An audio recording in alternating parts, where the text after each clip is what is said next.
Dragi pești, în sfârșit am ajuns și la voi. Ei bine, la voi Lilith se pregătește să intre în casa voastră a 10-a, punctul cel mai înalt de pe o hartă natală.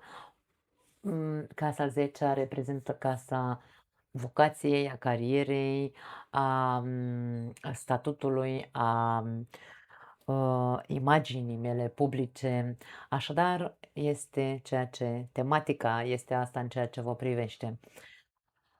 Hai să ne aducem aminte cum au fost ultimile 9 luni pentru voi cu tranzitul lui Lilith în Scorpion. Prin Scorpion în casa nouă, probabil că ultimile luni pentru mulți dintre voi au avut de-a face cu aceeași tematică a săgetătorului, cu schimbarea mentalității, schimbarea viziunii și a filozofiei tale de viață. Dacă până acum filozofia ta de viață sau modul în care tu, nu știu, ai văzut vedeai viața, dacă până acum era unul, hai să-l numim, de ce nu, mm, unii dintre voi, întotdeauna sunt mai multe variante, logic, pentru unii dintre voi vedeați viața ca fiind um, o dramă, da, totul era drama aici cu Scorpionul, totul era frică, mi-e frică, nu știu, nu pot să zic nimic, însă în același timp îmi doresc să dețin și eu, îmi doresc și eu să fiu puternic, dar tu ești puternic și nu știi. Nu că nu știi, nu accepti sau nu știu, nu ți-ai folosit niciodată puterea. Lilith poate că a încercat să te facă să-ți scoți puterea din tine, însă na, pe o variantă. Pe cealaltă variantă există acest grup de persoane din zodia peștilor care sunt extrem, care au trecut prin acest tranzit al lui Lilith în Scorpion în casa nouă, s-a scos în evidență duritatea lor, modul critic în care văd viața în alb și negru, nu exista culoare. Da, o să ziceți, nu, peștii nu sunt așa. Nu toți peștii sunt la fel, insist, da? Acum, dacă s-a întâmplat un proces în care tu ai făcut schimbări de mentalitate aici, în care ai scăpat de fricile induse din exterior, pentru că în casa nouă este o casă înaltă și ea, și vorbim despre concepții ale altor persoane despre viață care mi le induce mie, da? Îmi spune, aoleu, nu, că eu am fost în Spania și mamă ce dezastru e acolo, da? Casa nouă e o casă de călătorii la distanță, adică în străinătate. Poate că au încercat alții să te domine, au încercat alții să se impună, au încercat alții să-ți bage în cap prostii pe care poate tu le-ai ascultat. Aici e vorba despre ce s-a întâmplat pentru foarte mulți dintre voi este diferit, pentru că eu n-am de unde să știu dacă aveți planete în această casă, ce planete s-au activat, ce s-a mai întâmplat, da? Însă ultimile 9 luni nu au fost ușoare. Au fost ca un proces terapeutic intensiv în legătură cu credințele, cu ceea ce lași pe alții să te influențeze din punct de vedere al viziunii vieții. Din punct de vedere religios, poate că aici vorbim despre o dogmă din aia în alb și negru, insist, da? Deci dacă nu ești ortodox, eu nu vorbesc cu tine. Așa, la nivelul ăsta, da? Și bineînțeles că acum Lilith intră în casa ta a 10-a să te pună în lumină. Casa 10 e cea mai vizibilă, insist, da? E cea mai înaltă. Să te pună, dacă vrei, în reflectoare, dar îți va scoate la lumină toate exagerările, dacă vrei.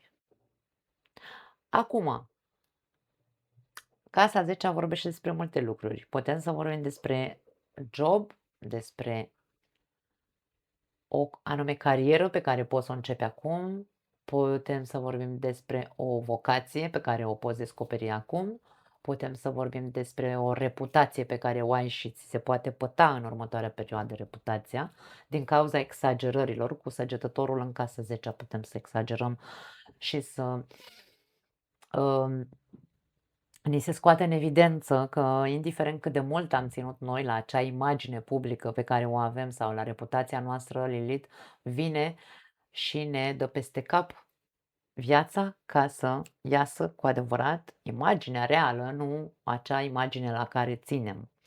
Putem să vorbim despre statut în casa 10, statutul de călător. Da, cu săgetătorul în casa 10 putem să vorbim despre cariere care au legătură cu călătoria, că ești șofer de tir, zic, că lucrezi în agenții de astea, da? Agenții turistice, pardon. Că ești popă. Dacă ești popă, nu mă vezi tu pe mine aici, că cu siguranță n-ai cum să-ți dai voie. Um, că ești un ghid spiritual, poate fi pentru alții dintre voi, da? Deci aici în casa 10 se află imaginea, statutul și cu Lilith aici vine să scoate la suprafață dacă ești într-adevăr profesori, puteți fi aici profesori, unii dintre voi, tot ceea ce este obscur și exagerat și idealizat în tine și în cariera ta și în viața ta și în habar n-am peste tot în ce înseamnă ce am zis până acum, da?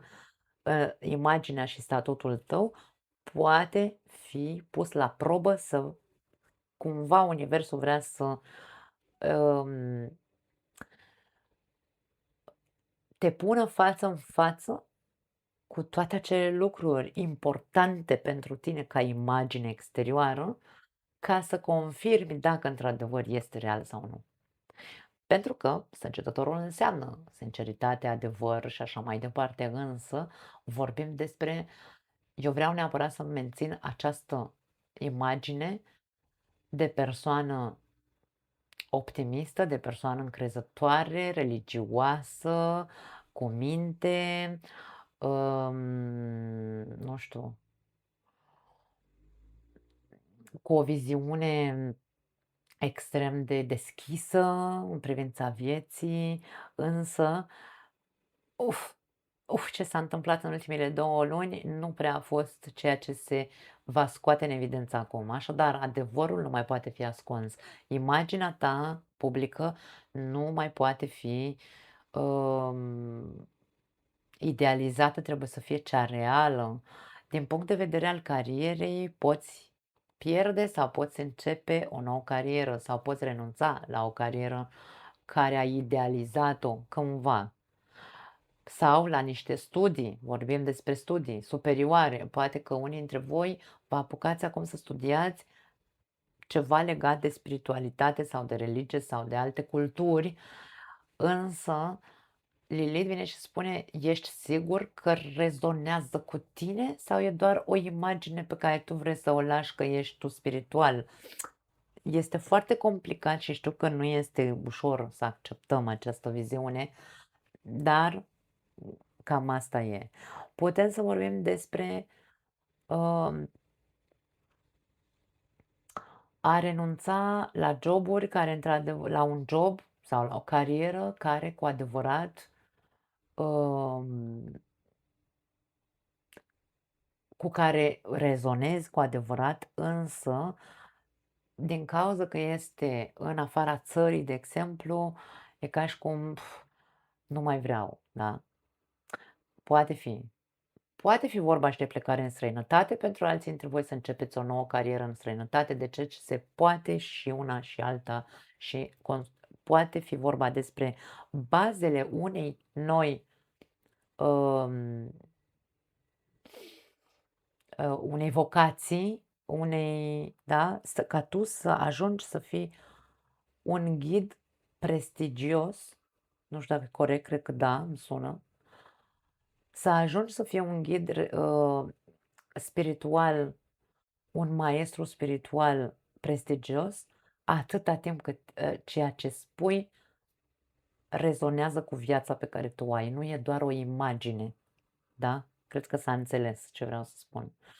Așadar, dragi pești, cam asta este ceea ce pot să spun în mare, pentru că, bineînțeles, interpretările pot fi multiple, însă nu vreau să fac nimic ieșit din comun.